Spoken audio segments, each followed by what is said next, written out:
माता सीता के स्वयंवर में महाराज जनक जी ने हर राजा को पत्र भेजा, हर राजा को निमंत्रण दिया, किंतु महाराज दशरथ को निमंत्रण नहीं दिया।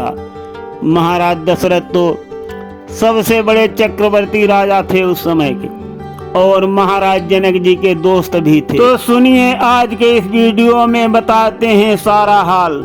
महाराज जनक और महाराजा दशरथ जी इंद्र भगवान के अखाड़े में मल्ल युद्ध करने के लिए जाते थे। तो कहा गया है कि आगे हुई जही सुरपति लेही, अर्ध सिंहासन आसन देही।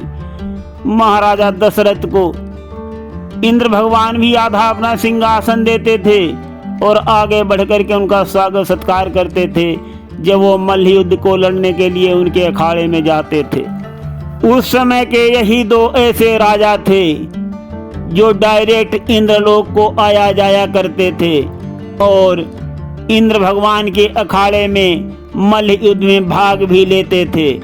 तो एक दिन क्या हुआ, महाराज जनक जी का और शनिदेव जी का मल्ल युद्ध लिख दिया गया।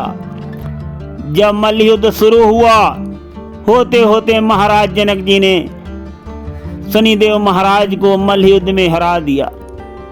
तो शनिदेव महाराज के मन में बहुत खिसियाहट उत्पन्न हुई, बहुत शर्मिंदा हुए और उन्होंने महाराज जनक से बदला लेने के लिए ठान लिया।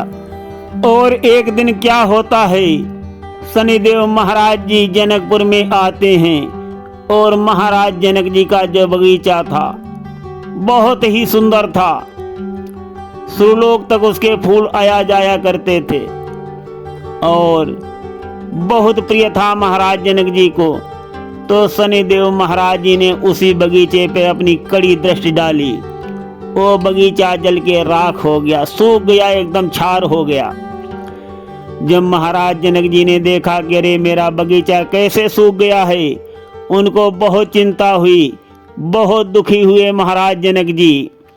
और इधर शनिदेव महाराज जी बहुत खुशी मना रहे हैं कि अच्छा मजा चखाया है मैंने महाराज जनक को। महाराज जनक जी अपने गुरुवर से कहते हैं कि गुरुवर कोई प्रयत्न करो।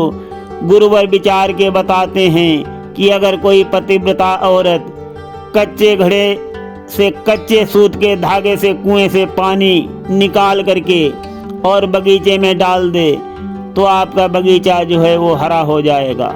महाराज जनक ने ऐलान किया और कई राजाओं को पत्र लिखकर भेजा कि अगर आपके यहाँ कोई पतिव्रता स्त्री हो तो हमारा उपकार कर दे। तो महाराज जनक जी का पत्र पाकर बहुत से राजागण आते हैं अपने यहाँ से पतिव्रता स्त्रियों को लेकर, लेकिन वो सफल नहीं होती हैं। किसी के हाथ से घड़ा फूट जाता है, किसी के हाथ से, और बगीचे की स्थिति ज्यों की त्यों बनी हुई है। और महाराज जनक जी इधर अन्न जल त्यागे हुए हैं, बहुत दुखी हैं। तो महाराज जनक जी को याद आती है महाराज दशरथ की और वो अयोध्यापुरी को अपना राजदूत भेजते हैं।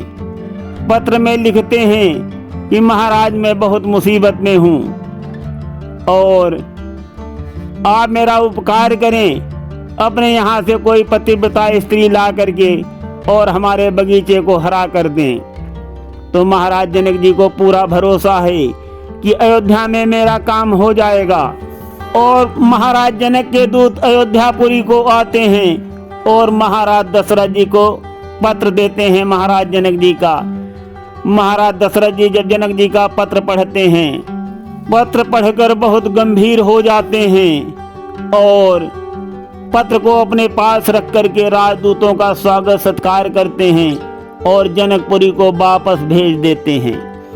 और महाराजा दशरथ जी उदास होकर के राज दरबार से जब घर में आते हैं, घर में नाश्ता पानी भी नहीं करते हैं, तो महारानी कौशल्या, महारानी कैकेयी, महारानी सुमित्रा सब पूछती हैं महाराज कारण क्या है।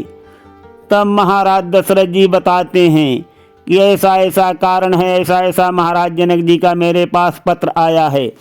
अगर ये काम मैं नहीं कर सका तो मैं अपने प्राण दे दूंगा और तब तक मैं भी अन्न जल नहीं करूंगा। जब महाराजा दशरथ जी ऐसा प्रण कर लेते हैं तो रानियां बहुत परेशान हो जाती हैं। तो रानियां सोचती हैं, क्योंकि उस पत्र में लिखा था कि एक जन्म की सती की बात नहीं थी, जो 7 जन्म तक सती नारी हो वही ये काम कर सकती थी।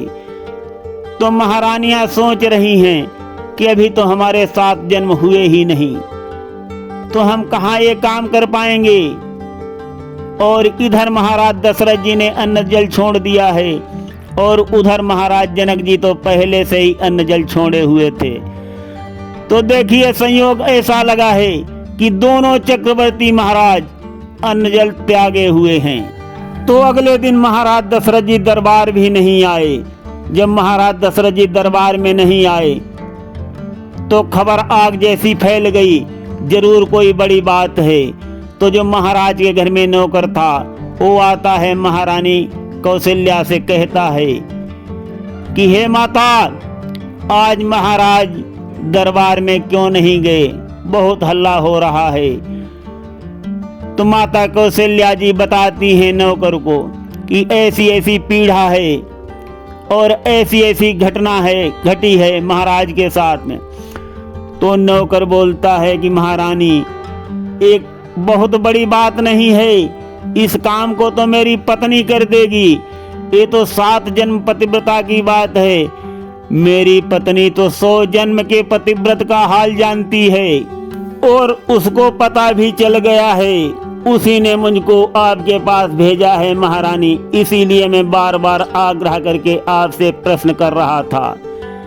तो माता कौशल्या बहुत खुश हो जाती हैं, बहुत खुश हो जाती हैं महारानी कौशल्या जी, और महाराज दशरथ जी के पास जाती हैं और कहती हैं कि चिंता मत करो, व्यवस्था हो गई है, सारा हाल बताती हैं।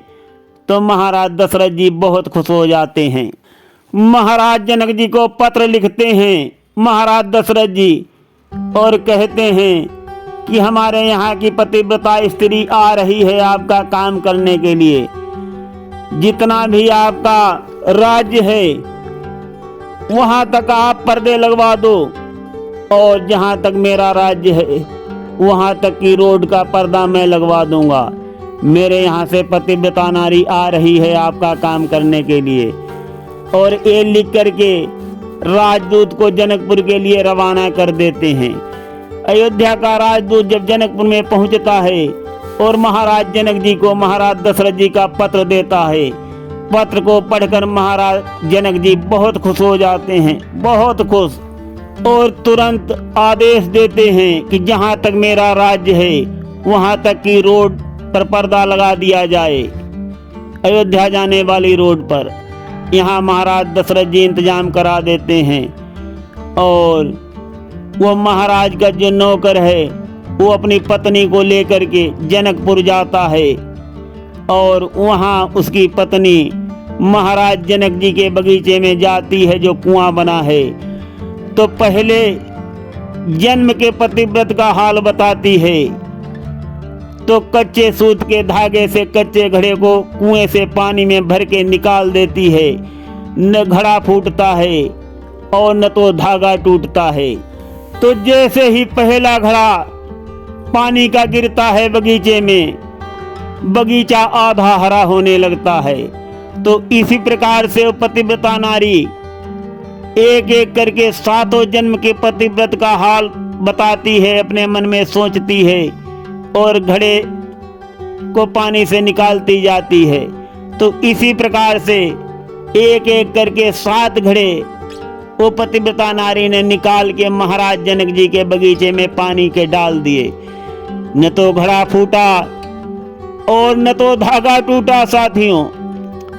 तो पतिव्रता में इतनी शक्ति होती है, इतना बल होता है, सतबल के बराबर कोई शक्ति नहीं है साथियों। महाराज जनक जी बहुत प्रसन्न हैं, बहुत ही आनंदित हैं, और बहुत स्वागत सत्कार करके, बहुत सा धन द्रव्य दे करके, बहुत इज्जत करके, स्वागत करके उस नौकर को विदा करते हैं। और वो अयोध्यापुरी में चला आता है। जब नौकर आ जाता है, इधर महाराज दशरथ जी भी बहुत खुश होते हैं उसको बहुत सा इनाम देते हैं, बहुत सा धन देते हैं, स्वागत सत्कार करते हैं।